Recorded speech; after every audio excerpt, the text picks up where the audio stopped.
Yevropada haydovchilar uchun g'alati bir qonun joriy qilindi. Endi yangi mashinalar diqqatingizni tinimsiz kuzatib boradi. Obuna bo'ling, hozir aytib beraman. Yevropalik avtomobil egalari yangi qoidalardan allaqachon norozi. Gap shundaki, endi barcha ishlab chiqaruvchilar avtomobil saloniga to'g'ridan-to'g'ri haydovchining yuziga qaratilgan va uning nigohini doimiy kuzatib turadigan infraqizil kamera yoki boshqa sensorlar o'rnatishi shart. Ushbu elektron nazoratchi qanday ishlaydi? Agar yo'lga 3 soniyadan ortiq to'g'ri qaramasangiz, tomosha boshlanadi. Rul va o'rindiq qattiq titray boshlaydi. Priborka yonib o'chadi va yoqimsiz ovozli signal ishga tushadi. Asosiy muammo, sinovchilar tizimning o'ta xomligidan shikoyat qilishmoqda.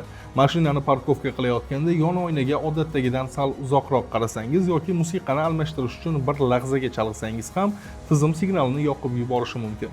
Eng yomoni, bu funksiyani butunlayga o'chirishning imkoni yo'q. Maksimum juda qisqa vaqtga o'chirish mumkin. Avtomobil qayta o't olganda u yana ishga tushadi. Qonunga ko'ra, endi barcha yangi avtomobillar tanlov imkoniyatsiz shu tizim bilan jihozlanadi. Yevropada endi eski mashinalar narxlari osmonga uchib ketsa kerak.